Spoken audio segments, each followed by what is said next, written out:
Standard Bank slashed its growth outlook for SA.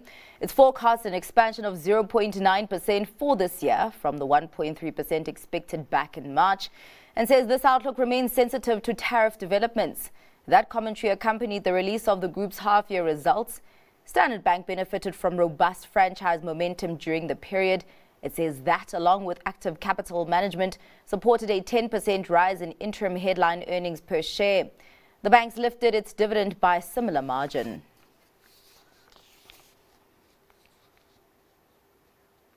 South 32 is winding down its Mozambique aluminium plant.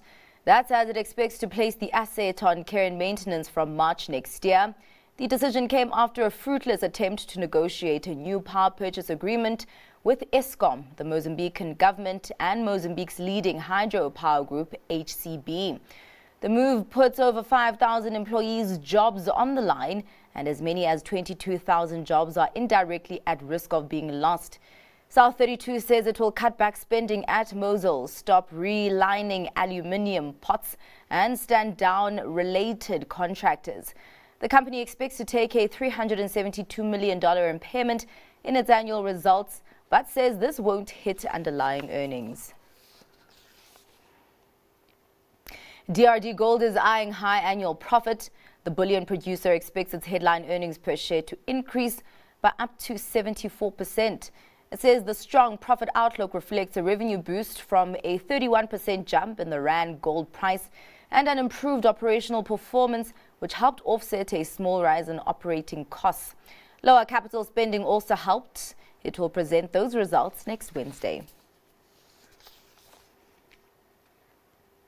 Deutsche Konsum REIT AG has reported lower rental third-quarter income, mainly due to property sales.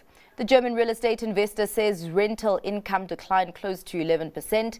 Funds from operations more than halved to 9.9 million euros, hit by reduced assets and extraordinary restructuring costs.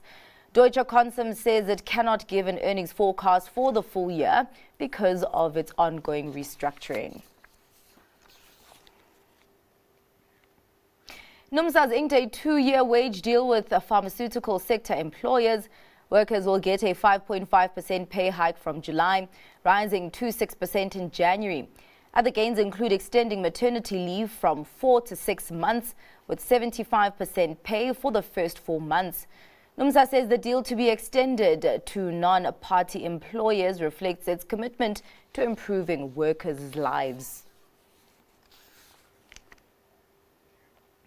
Further afield, Bitcoin hit a record high as increasing expectations for easier monetary policy from the Federal Reserve added to tailwinds from recently announced financial reforms. Here's more on this in this report. Bitcoin reached a new record, surpassing its previous peak from July. Bitcoin, the biggest cryptocurrency, climbed nearly 1% to over $124,000 in early Asia trading. Analysts say a recent rally is driven by expectations of Federal Reserve rate cuts, institutional buying, and pro-crypto moves by the Trump administration. So far this year, Bitcoin is up nearly 32%. Let me say the entire crypto community. U.S. President Donald Trump has called himself the crypto president, and his family has entered the sector over the past year. Since he took office, crypto has seen a series of regulatory wins. The U.S. has introduced new stablecoin rules and updated securities laws to grow the industry. Last week, an executive order allowed crypto assets in 401k retirement accounts. That may benefit asset managers like BlackRock and Fidelity, who run crypto ETFs. But a move into retirement accounts has its risks, however, since it's much more volatile than traditional stocks and bonds. CoinMarketCap data shows the crypto market's total value has grown to over $4.18 trillion, from $2.5 trillion since Trump's November 2024. Meanwhile, Britain's economy experienced a slower growth rate in the second quarter than anticipated. Despite facing headwinds from U.S. trade tariffs and a weakening job market, the strong start to the year provided a cushion, bringing some relief to Finance Minister Rachel Reeves. Here's more detail.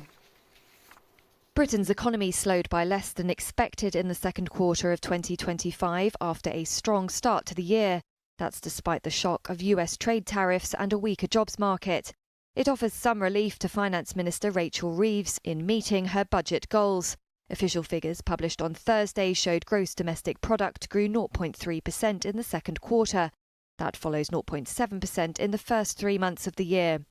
It beat a forecast by the Bank of England and a Reuters poll of economists. Some business leaders are worried that Reeves might announce further tax hikes in the budget later this year.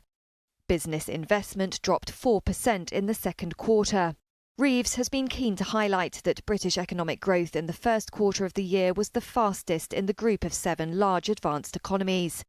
And Thursday's data showed Britain in joint second place with France in the second quarter. But the country faces headwinds from ongoing global trade uncertainty due to increased US import tariffs, as well as a slowdown in hiring at